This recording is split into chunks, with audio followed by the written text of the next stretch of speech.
Welcome everyone to Awesome Truth, a wrestling book club. I'm your host, Steve Semino, and with me as always is my co-host, Walt Schwenk. Hey, Walters. Hello, Steven. How's it going?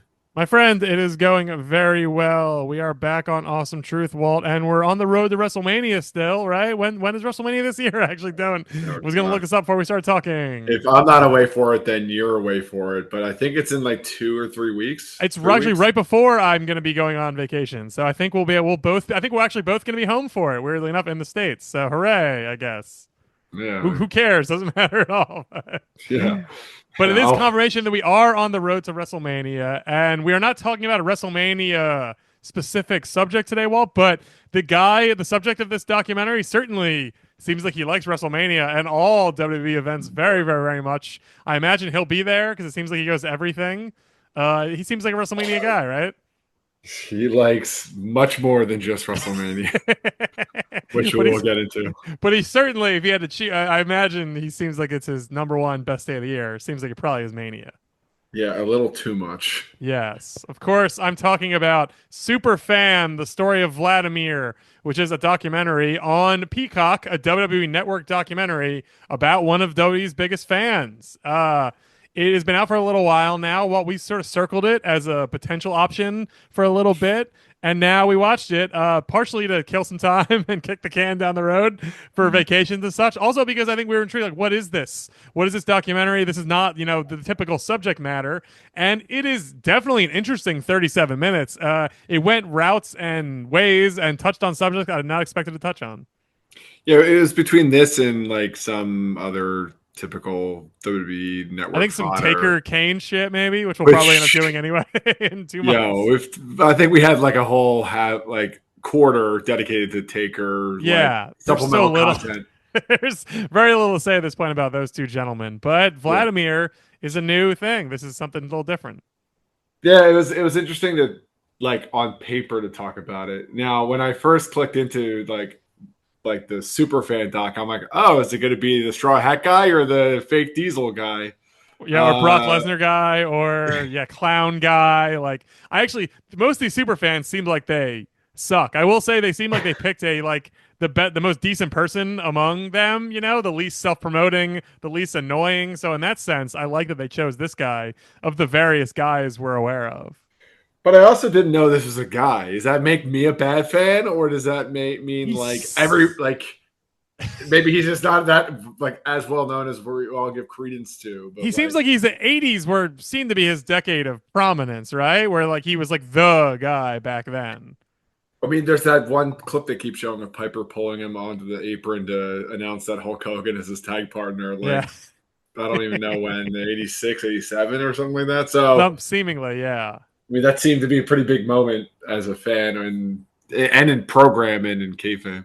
But he is there. They have clips at least of him ringside, or at least in really good seats for a bevy of shows. And a lot of the modern-ish guys seem to know him. Like Drew Mack seems to know him. Jeff Jarrett is not really a modern guy, but he's been around for like he knows him. HBK obviously seems to really know him. So he does seem to span generations. But I agree. I did not know who this man was until we started watching this doc.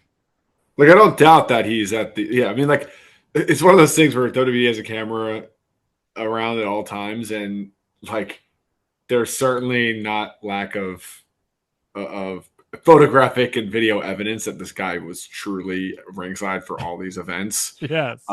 It almost like scares me. It's like the idea of having a documentary and having all this footage of me that just exists out in the world that WWE can just like pull in their video archives at any point, like assign an intern or at some point AI. But if you were this guy, that would be your dream come true. Like I'm sure Vladimir cannot be happier to have been included in this. Like if your life was devoted to wrestling, you would love to be the subject of a wrestling documentary, regardless of what it meant for your like personal rights or whatever. Yeah, he seems very happy with the fact that he's watching wrestling.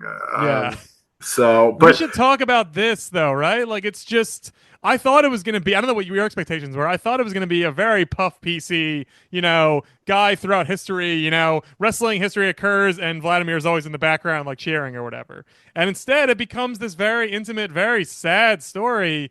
Sad because he's, the kind of nerdy super fan that can be a little, just that whole persona can be a little sad to document, and sad because a lot of sad things happen to him. Yeah, I mean, it's. I want to be nice about this, and I'm not like trying to be an asshole or mean when I talk about this doc, but like I felt a certain way about watching this guy, and it wasn't like positive. It wasn't like, yeah, it's so cool to be a super fan, and like, oh, this is like so great. I'm like, this feels exploitive, and like, there's such a thing as like being good exploitive, like you're exploiting this guy and the fact that he's like kind of, I mean, like a little off, and he just loves wrestling so much, and they're praising him, and it's positive, and it's good PR, but it's also kind of just like it just made me feel a certain way. But I will say that, like, he seems like a sweet guy. He seems like he cares. He cares about his mom. He is really sad that, when they go into the details about his mom passing away during COVID, and like it was like, I mean, apparently very sad. They kind of conflate the fact that like his mom passed away and it was like really meaningful to him, and like wrestling went away, and then he tries to kill himself at one point, and it's Yeah, like, it's wait a minute, are we not? and this all happens in like 3 minutes of the doc. Yeah. Like it's a lot to drop on you in one swoop. Is the implication that like without wrestling, there's no point to life? I think honestly, for Vlad, I think yeah, without wrestling and without his mother, I think he was like, I don't really want to live, which I think is a non unfamiliar sentiment during COVID for a lot of people because of the isolating elements, obviously, and there's hopefully other mitigating factors that were everyone was a little sad at least, like no matter what you were doing, it was not a positive time for most people, but. Yeah, for this particular gentleman, he is distraught at all of those things, and the lack of wrestling certainly is indicated to be one of them. And that's a very sort of I understand it on a certain level, but this is just someone who loves wrestling to the point where, yeah, you wonder if that's not a sign of being unwell. Like if you shouldn't love any of sporting event or entertainment event to this extent because it's not yours. You can't control it. It could go away. What if wrestling went out of business? Would he want to harm himself then? Like it's just there's too much going on there to just throw yourself into it the way this guy. Is TNA not an option in that scenario? Like, yeah. Also, not to be a dick, and not like you said, this is sort of touchy, but wrestling was on TV. Wrestling was the only thing on TV during COVID that was happening live. So like, I know he wanted to be there and all that, but like, he was getting wrestling every week. Like whether you wanted or not, we were all getting wrestling every week. Yeah. So he had SmackDown and Raw and countless other programs that he could, in theory, watch. Yeah, I mean, that's where these fan myths come from in the first place, because you see them enough where it's like, I know they kind of like poke fun at like, oh, he's Vince's trainer. It's like, what does this guy do for work? He literally, like, if you do the math of like 1,000 WrestleManias times hundreds of dollars a ticket times all of the merchandise that he has, it's like equals some dollar amount that like, how are you paying for all this, dude? Like, how is this guy doing this? And I really do think though that this is ripe for that kind of conversation and thought. I'm like, yeah, like, how is this guy paying for all this shit? Like, how do you pay for like one WrestleMania when you look at like, I saw like an Instagram reel recently where it's like tickets are like $15,000 for like floor seats, and this guy's in the front row all the time. It's like, how is that even like? You either have to save every penny you ever make, or or you just start speculating some wild scenarios. Yeah, I mean, I guess if you like wrestling as much as he does, he probably devotes that. The implication, I think, is he devotes every penny of free income towards it. But you're right, and it's the part that really does feel exploitative and weird and overly edited, and just is the ignorance of all that kind of stuff. Which I don't care what he does for a living. I don't need to know that. It's his job. It's his privacy. Like, but when you're making a documentary about a guy who devotes every second to wrestling, it's inevitable you're going to wonder, as you're saying, what's your deal, man? Like how especially these days, like in the 80s, it was like probably $10 to get into Madison Square Garden, so it's like I totally understand that he was at every 80s show, but in the 2010s and beyond, these are hundreds or thousands of dollars for tickets. So the question then does become, what do you do? What's your deal? And like, again, if you are just devoting every cent you have to wrestling, is that good? Like, this documentary celebrates you, and it's harmless, but is it like a productive thing to do with your everything? I mean, I do want to know what this guy does. It's just so Because I they can. made but because they made a documentary about him, right? Like because they've highlighted so much else, I feel like that's just it's a big Well, blank that needs to be filled in. as I would love to know what this guy does to make all this money, and then instead of going to 40 WrestleManias, I would go to maybe the one WrestleMania that I did go to, or several, or two even. It's called two, and Yeah. then save all that money, and be a millionaire because that's I'm doing the math. I'm like, this is like crazy money. This guy's and flying and like and it's not just like he's not just the Madison. He is the Madison Square Garden guy.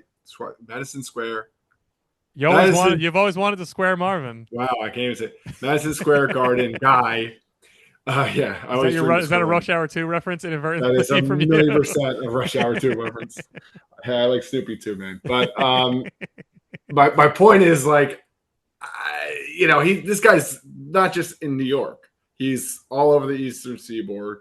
He's all in the Northeast quadrant. He's like he's going to like Tampa. He's going like he's everywhere. So that also comes with lots of money, and I want to know how to make that money and then not spend it on wrestling as a human, and then have it, and then I can just do whatever I want. It's something better than go to wrestling.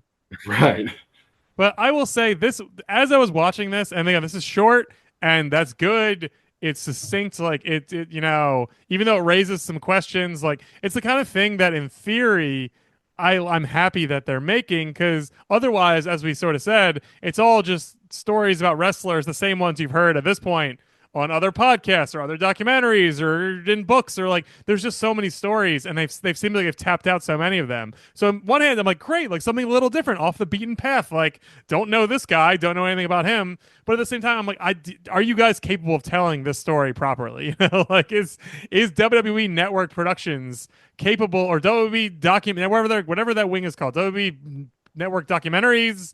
Yeah. Do they have the capacity to tell this story correctly? Do we need them to tell this story? Do we need them to get in the weeds on like in what essentially is a COVID style production where that looms large and affects this person's life and is just like we said, very sad and very sort of dark and a lot of times like is that what we want from our wrestling content? Like I'm not mad that they made it. I don't think it's necessarily a bad thing, but I'm just not sure that they told it with the care and the thought that maybe should have gone into it. I mean, is there a story without the COVID element to all this? I mean, that would be a question I would ask because otherwise it's like, yay, super fan, and he's lauded for being the ultimate like wrestling consumer. I guess it's probably more of a YouTube video than a Yeah. quote unquote documentary at that point. Here's another question I have: is this make wrestling fans look endearing, or does it make them look a little crazy?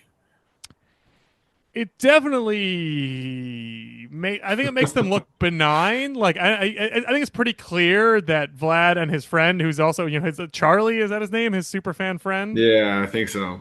They seem pretty harmless, like it seems like all they want to do is just go to shows and watch and talk about wrestling, which is a net, neutral in my mind in most ways, But at the same time, I am like you said, there's a scene where he is crying and saying, "I want my mom back. I want wrestling back," and like you said, to have those two things be so linked in this person's mind and to be showing us that it's not their fault for like they didn't like make these fans be these level at this level of fandom. They didn't program Vlad to respond this way. But yeah, but they're putting it out as if they're saying like the implication seems to be our connection with our fans is so deep and our fans love us this much, and I just don't know if that's something you want to trumpet in this particular scenario. This guy loves us this much that he feels this way that is just uncomfortable to consume.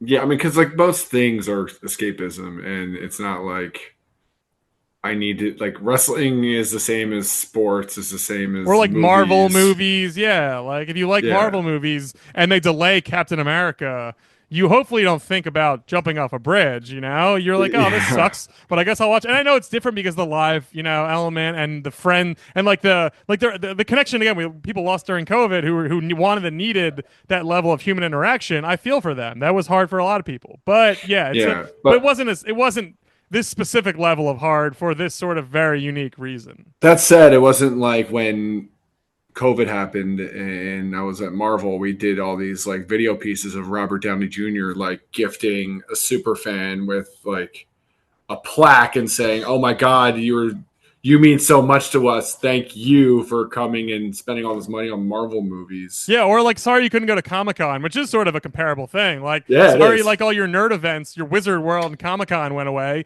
That was probably similar to a lot of people. And yeah, the Russo brothers weren't apologizing to them for events out of their control and saying, "Yeah, here's a plaque or whatever." Like Right, because that's the part that makes it a little like icky, where it's yeah, like the doc, and you're celebrating this guy, cool, yeah, but it's just like you're really celebrating. Like everybody is like talking about how meat and like, all right, like now we're really kind of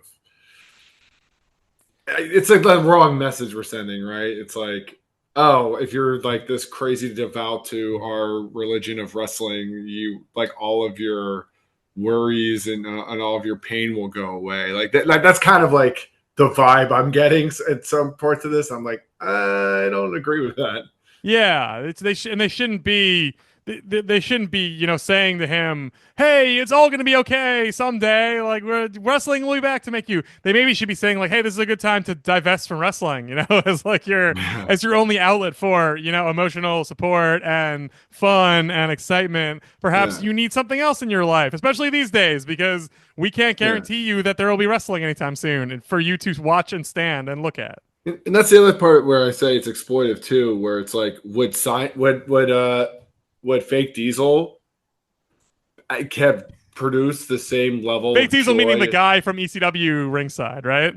Yeah, he's mentioned in the doc and the He straw is, hat and guy, Hat and Guy, Straw Hat Guy. Yeah, yeah, they yeah, do some of the like most famous fans. Yeah, would they have elicited the same emotional response as this Vladimir guy? Like, I I don't know. Like maybe they would have. Maybe like all of these super fans would feel the same exact way, or maybe not. Maybe Vladimir is very specifically the exact kind of fan that they're looking for. That is this certain type of way where it's like you give this person a plaque and front row seats and he's going to start crying and he's just so and he's gonna make emotionally a good scene overwhelmed. for your documentary. He's gonna make the fans feel a certain way, and he's gonna make viewers feel a certain way, and that's the point that's exploiting, right? Like that's the point that they're using him to elicit a response, where they know he's the guy who takes it that seriously that they can do all this and get what they need, as opposed to like you said, fake Diesel guy who would probably be like, "Oh, great, I like wrestling, Yeah, but like I probably just go to the bar and get yeah, fucked up when I'm not watching yeah. wrestling." This is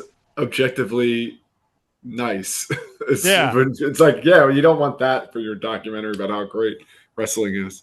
No, that's yeah, and I think that really gets to the core of what I think I was trying to say is it's just yeah, they cannot be trusted to tell stories like outside of their own wrestlers and their own wrestling stories because I think it's always just going to be so pro WWE in a way that's understandable because that's who they work for and that's their business, but it just feels grosser, like it's just human interest feels outside of their bounds because they don't operate at the same level of human interest. They don't look at humans of like the same way. Like the humans are just a conduit to more wrestling. What are you like? Who are you, and what is your relationship to wrestling? Like that has to be the core of everything, And again, I get it because that's their jobs, but it's just not. It just feels icky when you see it laid out in a way like this. Yeah, it's yeah. This is, I This mean, makes me this is a guy who went to WrestleMania 9 and said he had a good time, and that's, I thank mean, you. In my head, I'm like, how do we start talking about that moment? which we were texting about him, and like that's how you know this guy's got some stuff going on. Is the fact that not he so they have a clip of him at WrestleMania 9, which you can tell because it's outside and there's Caesar's statues and shit everywhere, and he says, "I loved it. I loved when Hulk Hogan." I think he says like I loved Hulk Hogan's match, doesn't he say that? Which I is thought like he a said he two. loves when he wins the belt. Okay, so he didn't like the 2 minute match, but he liked the act of Hogan winning the belt, which is derided, I think, as maybe the worst Mania ending of all time.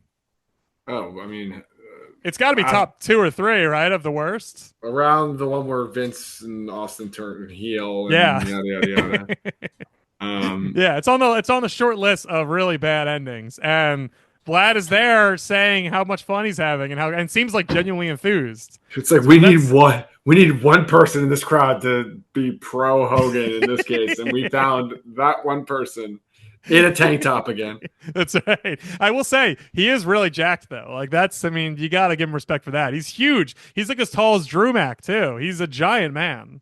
I was gonna say that like in one on one hand, it's like this doesn't really portray wrestling fans as like savvy, smart people per se, but it does like I'm surprised there's not more people who go ham in the gym because they're so into wrestling, they're so into these guys. Like, like you'd think that would rub off on people. So in some way, it's like, oh no, all wrestling fans aren't just like giant oafish Shrek like cretins who are like gross and insufferable. It's like no, like they take care of themselves and like at some point, like wrestlers being like super swole dudes has to rub off on fans, and it seems like it does for him. And I'm like, oh, that's positive.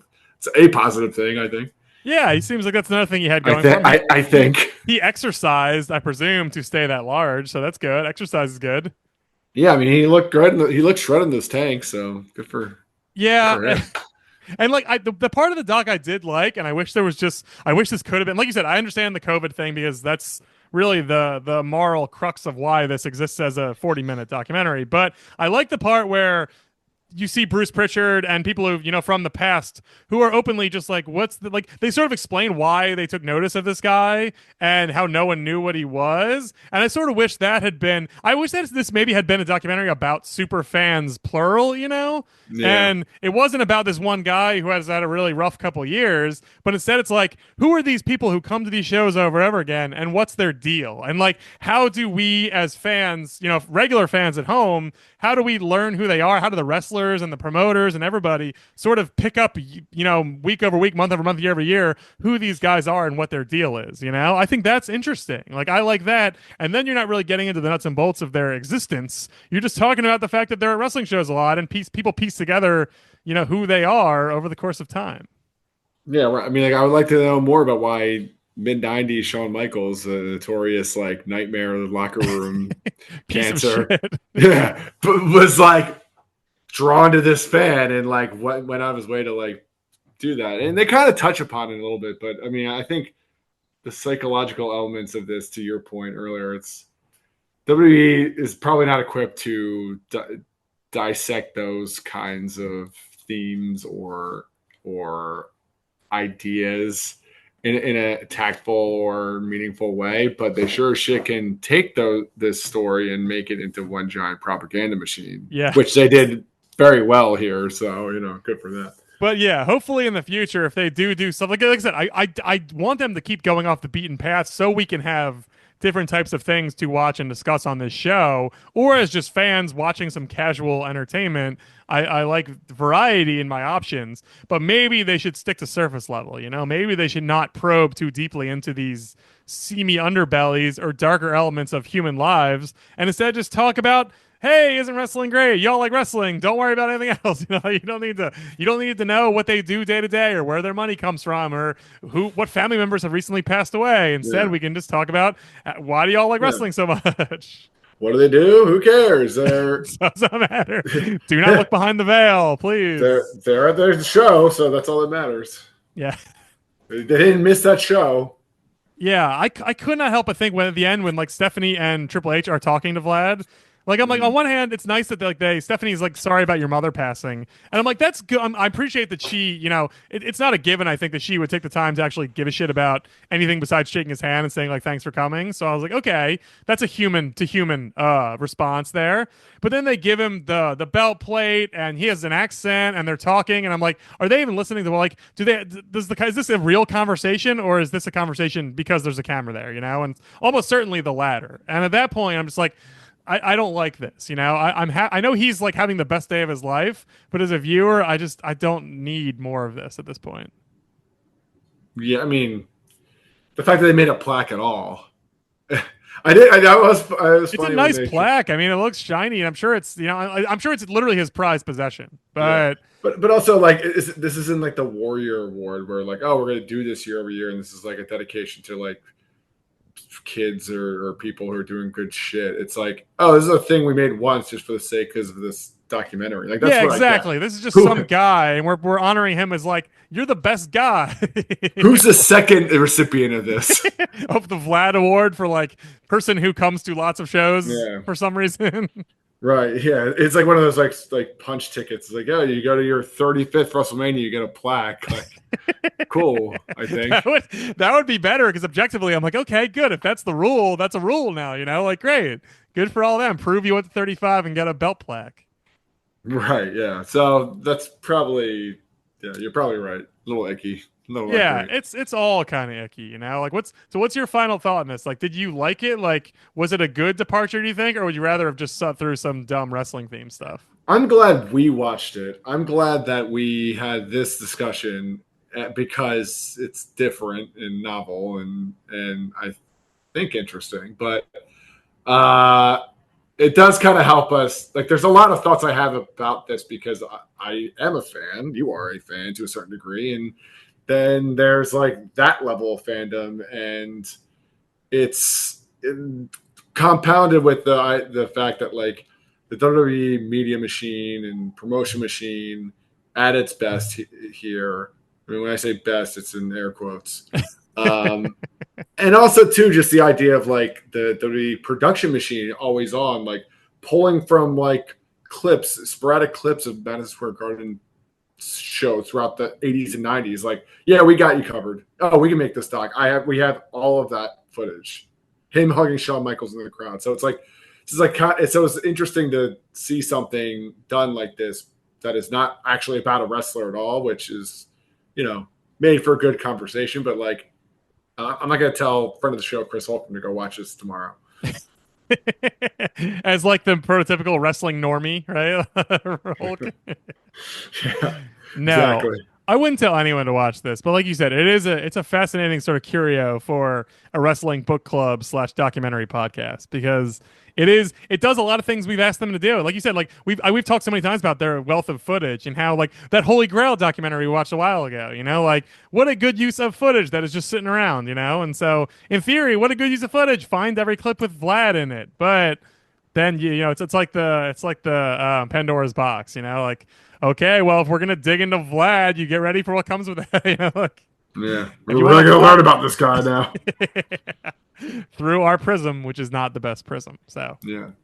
well, it's not a treat, but it's interesting, I guess. And I hope whatever they do next, like I said, just keep it surface level. Don't dig too deep. Although I saw Kevin Dunn produce this. Kevin Dunn's obviously gone now, so it'll be interesting. I will say I'm intrigued. I know they're sort of doing this. They're in this weird limbo now between Peacock and Netflix, and I look forward to maybe going to Netflix. I would like to see what they produce for maybe a different sort of provider, just because maybe they'll sort of spread their wings and do something a little different than what we've been watching for the last 8 years now or whatever. Or they have access to just different filmmakers and people attached to Netflix, and maybe that produces something different. But yeah, but at the end of the day, everything, I'm sure all approvals go through. Well, I don't know H who in the goes gang. through any. Yeah, The Rock, maybe. Who knows at this point? But that's true. Well, Superfan is not a treat. The reason we said it ties into WrestleMania is I'm sure Vlad will be watching or there at WrestleMania. So I hope he has a good time, I hope he enjoys. Yeah. He loves wrestling very much, and the big wrestling event is coming, and I hope he enjoys it. So yeah, look forward to your Barracuda Alphas versus or Alpha Academy versus, I don't fucking know. whatever the hell I do. Yeah. Well, if you want to hear us talk more about other documentaries, you can find all of our episodes in our archives, awesometruth.libsyn.com. You can also subscribe to us, Apple Podcasts, Spotify, wherever podcasts are delivered. We are there. Walt, nice to talk about another doc with us, a little different type thing. And next time we're back, we'll definitely talk more about Mania because it'll be getting really, really close. So yeah, we're going to have to figure out a watch along that is relevant to this WrestleMania. But I believe the next episode comes WrestleMania. out like days before Mania. So it'll be a watch along and it'll be Mania centric. So we'll have to just figure that out, right? Yeah, I think so. Maybe we'll revisit last year's WrestleMania. Yeah. Who knows? We'll find out. You'll find out in 2 weeks, everybody. For now, thank you so much for listening. And remember, the truth will set you free.